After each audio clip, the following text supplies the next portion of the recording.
Sounds hard. Really hard. When he's done with you, he'll bury you too. You know that, right? What's falling into what it's gonna do for you? How long till you're on the floor with a gun pointed at your head? Fisk manipulated you, just like he did me and Tammy and everyone else. Whatever you need to do, you do it here. I'm in.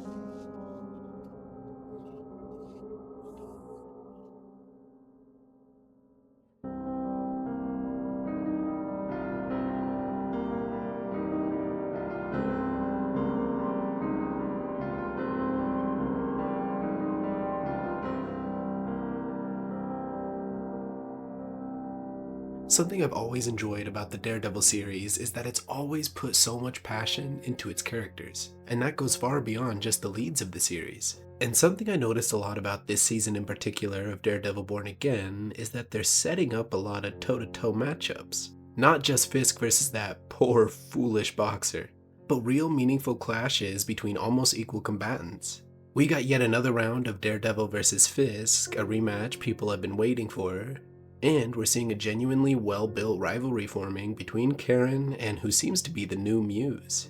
But lurking in the background, they seem to be setting something else up, and that would be a potential clash between Fisk's new assistant Buck and his old assistant Bullseye. But you might be asking yourself, what even sets up a conflict between the two outside of both of them being pretty decent shots, Bullseye especially? Is it just because Bullseye seems to be making a turn for the good all of a sudden? And honestly, I don't even mind leaning in that direction of him being a hero unless they decide to keep him there permanently, or even worse, kill him off in a sign of redemption. Because honestly, that's just not who Bullseye's supposed to be.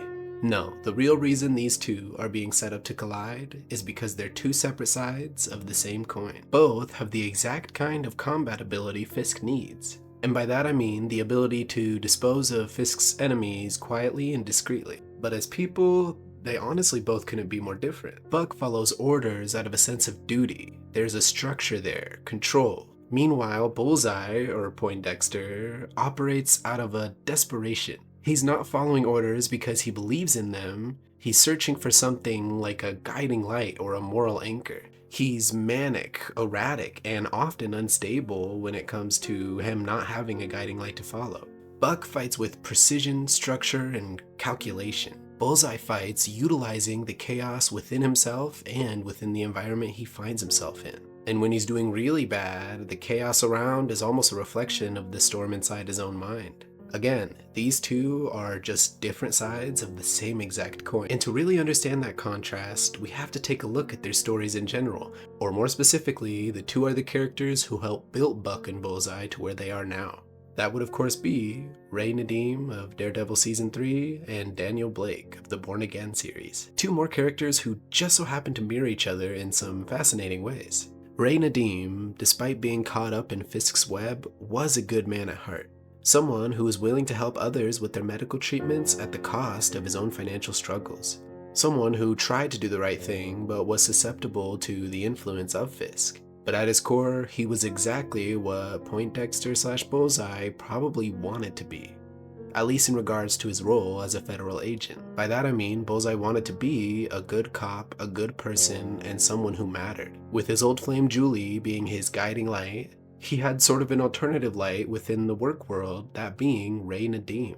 That is until Fisk started to encourage him to find more confidence within his own chaos. But even when Ray Nadeem got pulled into Fisk's world, even when he benefited from it, he tried to do the right thing.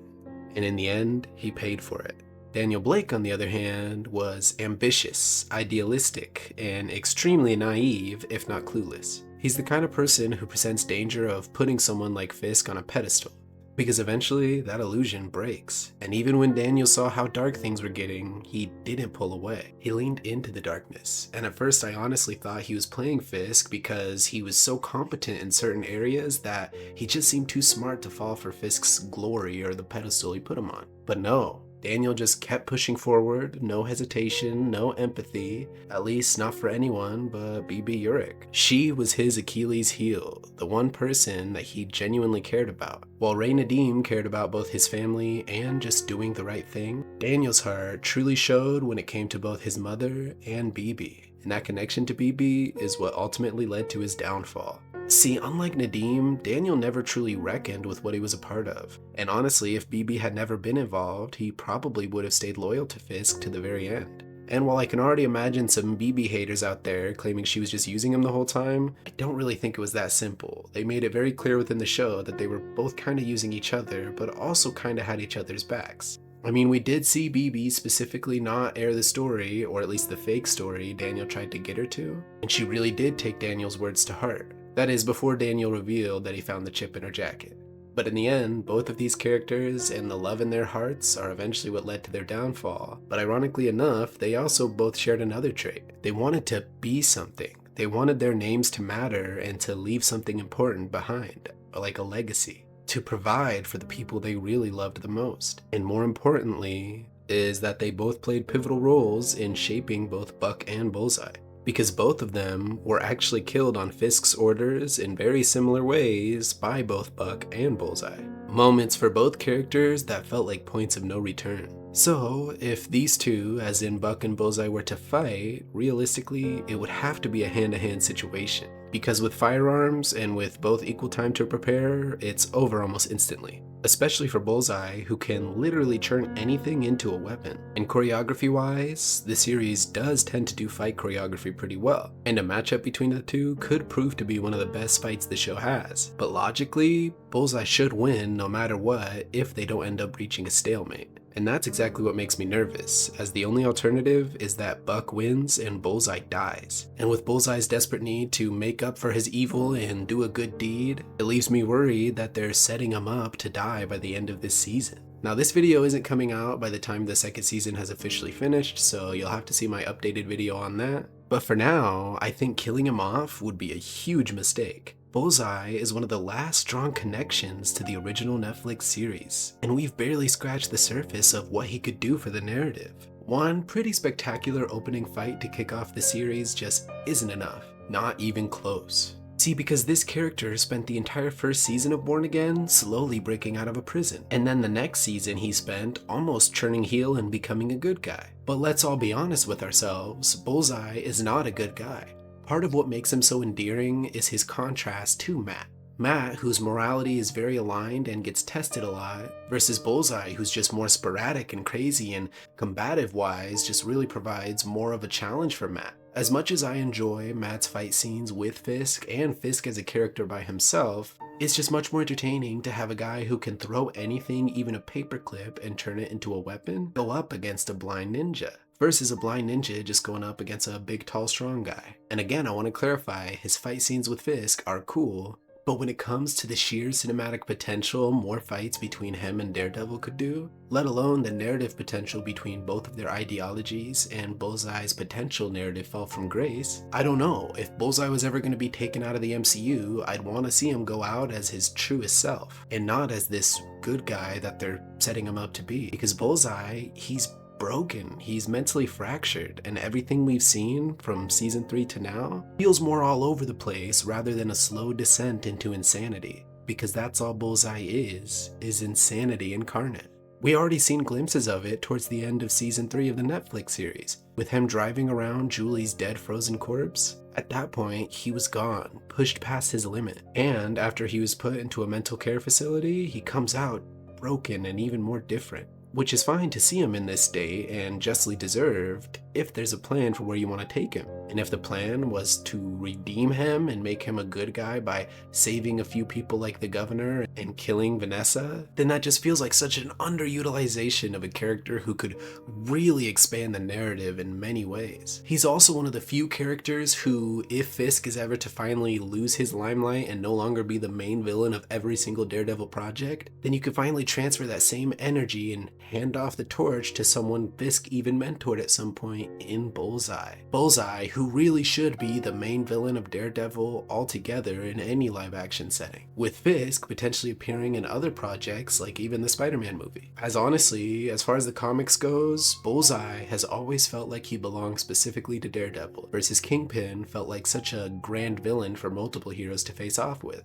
Either way, fans don't want to see Bullseye softened and then killed, and we don't want him sidelined. We want the rivalry, or for him to be allowed to exist in other projects within the MCU. A fight between Daredevil and Bullseye at its peak would help carry the series and elevate tension, but seeing Bullseye pop up in other projects for a brief cameo would also be a welcome addition. Because as great as Fisk is, there's only so much you can do with pure brute strength. To balance a ninja like Daredevil, you need precision, creativity, and unpredictable chaos. And that's how you get something really cinematic. Not only that, but comparing him to Buck once more, I feel Bullseye just has a lot more range as a character. Not judging either's performance, as both deliver exactly what they need to, but Buck just seems like someone who either has to fully lean into being Fisk's assistant, with maybe more explanation on his backstory, but at the end of the day, his character seems very in control of everything he's placed in. He's someone who, every scene he has with another character, he holds a sense of dominance over them. In any situation, he seems somewhat in control over it. So what would you rather see more from this character? Him slowly losing trust in Fisk and trying to do a good thing? Or him becoming a villain for Daredevil to fight until he eventually beats him on his way to fight Fisk? No. What I think would be an even better utilization of the character is to have a consistent rivalry between both him and Bullseye until they're ready to really put the characters where they need to on the chessboard. By that I mean, it would be really cool to have someone so controlled and collected go up against Bullseye and actually lose and get humbled a little bit, and maybe with Bullseye seeing some reflections of his own journey with Fisk, could potentially utilize his insanity to push Buck towards the same outcome, as in slowly breaking Buck mentally until the two of them become just really skilled, very talented assassins. At that point, with both of them leaning into some serious character development or at least narrative arc, then you could potentially kill off one of these characters. But for now, we don't even know if they're gonna fight, and if they do, we don't even know if they're gonna die. But mark my words, if they do end up fighting and one of them ends up getting killed off at this point in the story, I honestly won't be happy with either of them dying. But if any of them should, it obviously would have to be Buck, because if Bullseye dies, then you're basically just revamping the entire series how they wanted to begin with anyways, rather than continuing on the many narrative themes they established within Season 3. I mean, they already made Nadeem's sacrifice mean essentially nothing, as Fisk not only got out of prison, Vanessa was not incarcerated for his death, but Fisk also went on to become mayor, with no real explanation for how Fisk even was released. Either way, by the time this video is being recorded, Season 2 is still being aired, and there's still hope Bullseye will survive this whole thing. But as someone who watches too much TV, I'm getting a little nervous they're painting him out to make a ultimate sacrifice and redeem himself through death. And if they do that without Bullseye fans ever getting the chance to see him embrace his full insanity, I'm gonna be very disappointed. Especially if they suddenly pass off the mantle of Bullseye to Buck instead and he takes over like the therapist did with Muse. As Daredevil's ultimate arch-nemesis really should be Bullseye, and I stand by that. And in my honest and completely biased opinion, Bullseye is one of the strongest actors within the series and the most underutilized. But that's just my take. I want to know what you guys think. Could you see a big matchup coming down the line between both Buck and Bullseye? How would you feel if they decided to kill one of these characters off at this point in the narrative? And where would you want to see either of these characters go should they have a future within the series? Either way, if you enjoyed the video, commenting, liking, or subscribing really does help. Otherwise, have a good rest of your day. This is you, right? Yeah. This is fantastic. But you see how alone you are? It's just you, surrounded by all this emptiness. It's been that way for most of your life, hasn't it? Yeah. My life is out of control. I have no family. I'm about to lose my job.